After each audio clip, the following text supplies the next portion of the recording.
And my 4-year-old has been a rock star. She's like a little mother to them. She just helps them and she plays with them and she comforts them. And it's been really sweet to see the way that our family has kind of just hugged them, taken them in.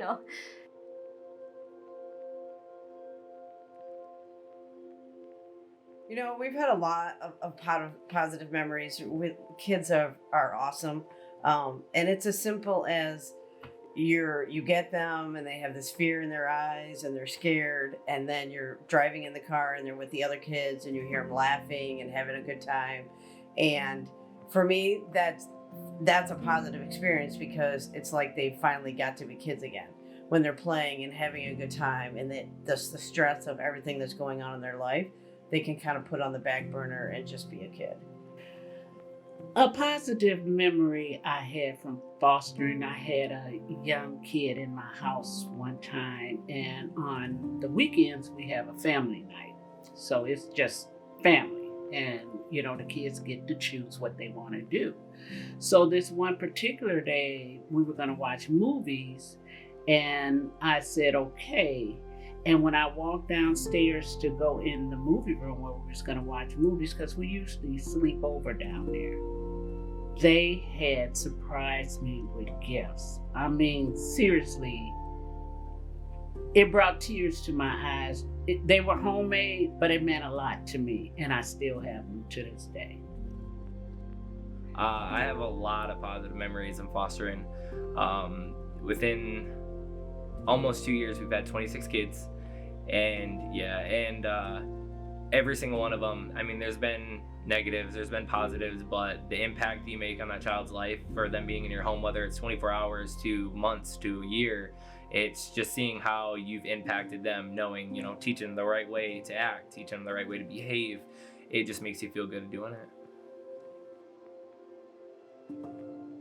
So I think the biggest way that fostering has positively impacted our lives is through our kids. So that was the thing when I started fostering I was most nervous about, right? How is this going to negatively impact my kids? So the behaviors that they're going to see or the words they're going to hear, right? They've lived pretty sheltered lives up until this point. And so I was nervous about that.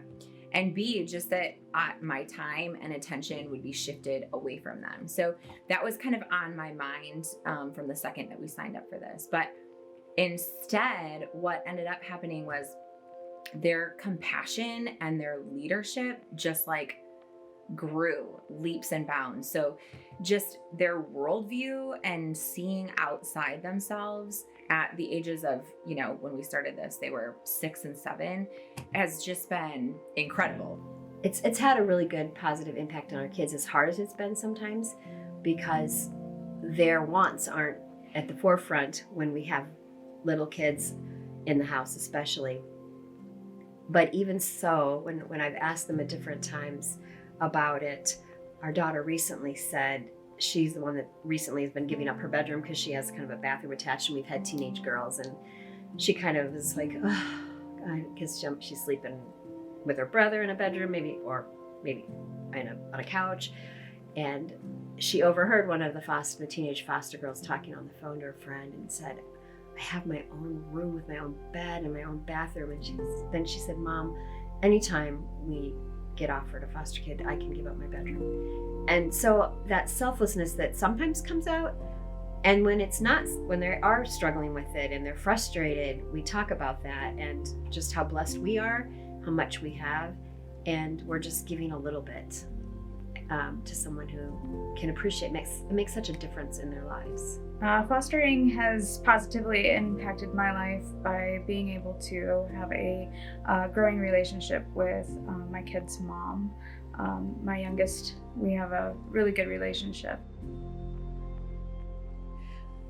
It has positively impacted my life just seeing the kids grow and move on and make something out themselves. So all my work was not in vain. When I said time out for this, study time for this, no, you can't go here, it's worth it at the end of the road.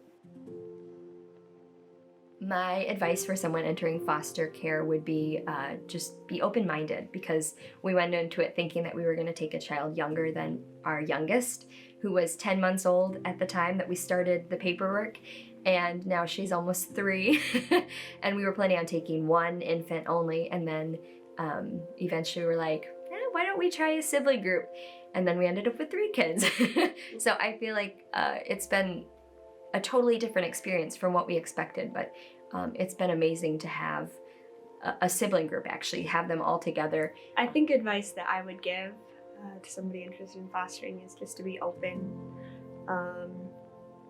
I never thought that we would ever foster kids. It was just never a thought in my mind until we did it, and it changed my life in big ways, and I think definitely good ways. My advice for people that are interested in fostering is do it. It's life-changing. You'll have ups, you'll have downs. It's not easy. I mean, even have your own kid, it's not easy, but there's a lot of kids that need homes. There's a lot of kids that need love. There's a lot of kids that just need attention. And if you choose to do it, do it. I mean, and don't give up. Don't give up at all. Because I've had hard days. I've had 6 kids in my home. It's just, don't give up on them. Once you see that smile when they leave, or they not wanting to leave and they're crying and not want to let go of you, makes it feel worth it. My advice for people interested in fostering is do it.